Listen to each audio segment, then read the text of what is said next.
कहानी अंगूर खट्टे हैं। एक लोमड़ी बहुत भूखी थी। वो खुराक की तलाश में इधर उधर घूमती रही।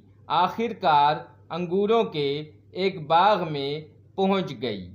उसने देखा कि बेलों पर पके हुए अंगूरों के गुच्छे लटक रहे हैं। उन्हें देखकर लोमड़ी के मुंह में पानी भर आया। उसने अंगूर हासिल करने के लिए छलांग लगाई, लेकिन अंगूर बहुत ऊंचे थे। लोमड़ी उन तक न पहुंच सकी।